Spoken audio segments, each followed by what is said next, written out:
முன்னணி செய்தி. பாஜகவுடன் கூட்டணி பேச்சுவார்த்தை நடத்தவில்லை என மதிமுக எம்பி துரை வைகோ உறுதியாக தெரிவித்திருக்கிறார்.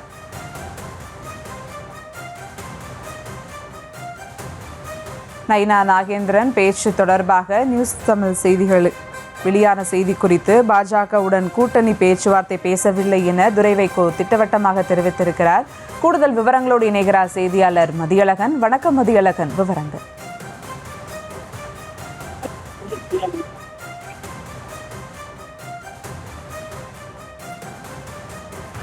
மன்னிக்கவும் பாரி கார்த்திக், கூடுதல் விவரங்கள். கட்சி எங்களுடன் பேச்சுவார்த்தை நடைபெற்று வருவதாக தற்போது திருநெல்வேலியில் பாஜகவுடைய மாநில தலைவர் நயினா நாகேந்திரன் பேசினார். அது குறித்து பல்வேறு கேள்விகளும் செய்தியாளர்கள் எழுப்பினார்கள். குறிப்பாக உங்கள் கட்சியில் எந்த கட்சி கூட்டணியுடன் பேசியிருக்கிறார்கள், மதிமுகவா என்ற அந்த கேள்விக்கு அது குறித்து தற்போது எந்த பதிலும் தெரிவிக்க முடியாது என நயினா நாகேந்திரன் கூறினார்.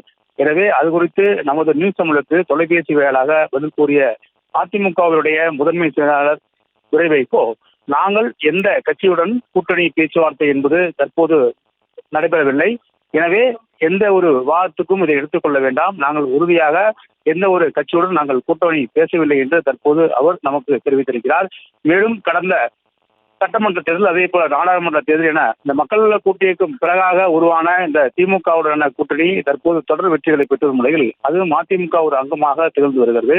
கடந்த சட்டமன்ற தேர்தலில் 6 சட்டமன்ற இடங்களை பெற்று அந்த கட்சி 4 இடங்களில் வெற்றி பெற்றது. அதே போல கடந்த நாடாளுமன்ற தேர்தலின் போது திருச்சி மக்களவை தொகுதி 1 பெற்று அதில் துரை வைகோ வெற்றி பெற்றார். எனவே தொடர்ச்சியாக திமுக கூட்டணியில் அவர்கள் நீடித்து வரும் நிலையில் தற்போது இந்த கேள்வி பல்வேறு அரசியல் வாதங்களை எழுப்பியிருக்கிறது. குறிப்பாக நயினா நாகேந்திரனிடம் செய்தியாளர்கள் கேட்ட பொழுது பாஜக கூட்டணியில், அதாவது தேசிய ஜனநாயக கூட்டணியில் மதிமுக பேச்சுவார்த்தை நடத்தி வருகிறதா என்ற அந்த கேள்விக்கு அது குறித்து தற்போது எந்த ஒரு பதிலும் அவர் தெரிவிக்கவில்லை. எனவே இது குறித்து நான் பேச முடியாது என்றும் தெரிவித்திருக்கிறார். ஒருவேளை அவர் பேசவில்லை என்றால் இந்த வாதம், அதாவது மதிமுக எங்களிடம் பேசவில்லை என்றால் இந்த வாதம் தற்போது அரசியல் ரீதியாக நடைபெறுவதற்கு வாய்ப்பு உள்ளது. எனவே அதை குறித்தான் துரை வைகோவிடம் கேட்ட பொழுது நாங்கள் இப்போது வரை எந்த கட்சியுடனும் கூட்டணி நாங்கள் பேசவில்லை என்று அவர் உறுதியாக நியூஸ் தமிழுக்கு கூறியிருக்கிறார். விவரங்களுக்கு நன்றி பாரி கார்த்திக்.